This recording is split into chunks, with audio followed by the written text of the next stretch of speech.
We're going to be in the book of Daniel. Daniel chapter 1, beginning in verse 1. In the 3rd year of the reign of Jehoiakim, king of Judah, came Nebuchadnezzar, king of Babylon, unto Jerusalem, and besieged it. And the Lord gave Jehoiakim, king of Judah, into his hand, with part of the vessels of the house of God, which he carried into the land of Shinar, to the house of his God, and he brought the vessels into the treasure house of his God. And the king spake unto Ashpenaz, the master of his eunuchs, that he should bring certain of the children of Israel, and of the king's seed, and of the princes, children in whom was no blemish, but well favored, and skillful in all wisdom, and cunning in knowledge, and understanding science, and such as had ability in them to stand in the king's palace, and whom they might teach the learning and the tongue of the Chaldeans. And the king appointed them a daily provision of the king's meat, and of the wine which he drank, so nourishing them 3 years, that at the end thereof they might stand before the king.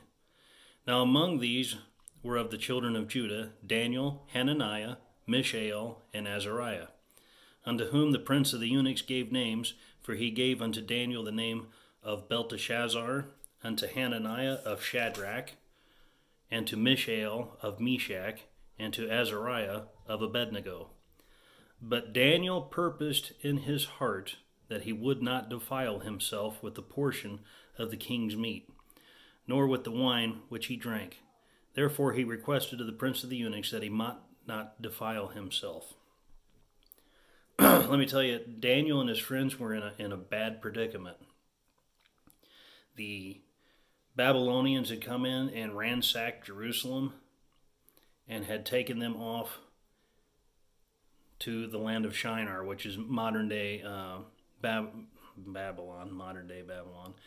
which Babylon is in modern-day Iraq. So, over 1,000 miles away from their homeland, different language, very barbarous and violent people were now their captors, and they had a 3-year period to try and learn the language and the ways and the science of the Babylonians, or they would have been put to death.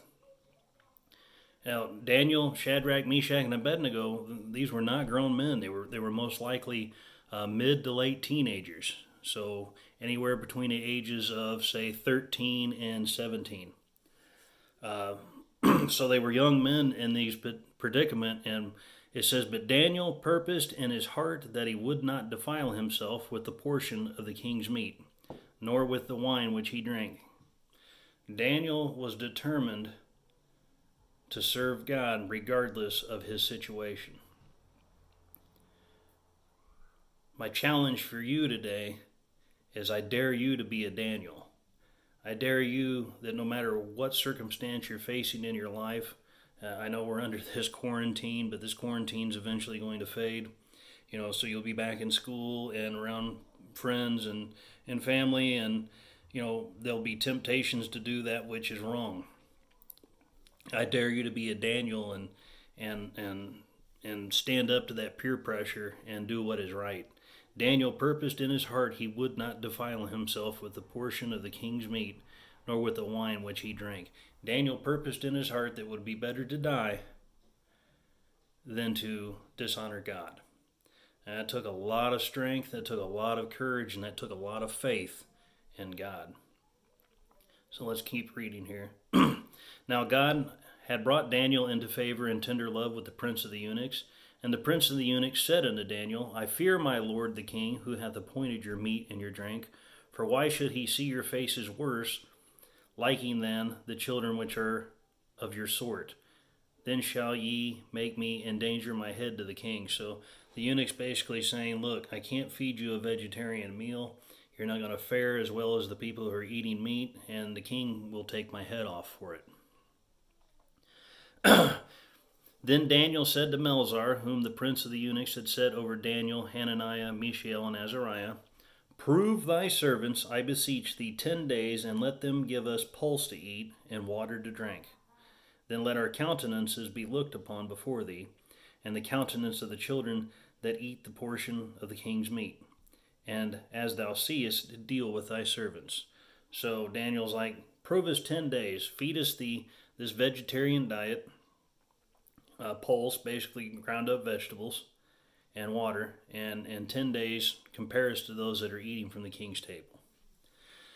So he consented to them in this matter and proved them 10 days. And at the end of 10 days, their countenances appeared fairer and fatter in flesh than all the children which did eat the portion of the king's meat.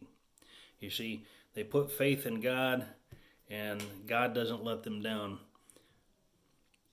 Thus Melzar took away the portion of their meat and the wine that they should drink, and gave them pulse.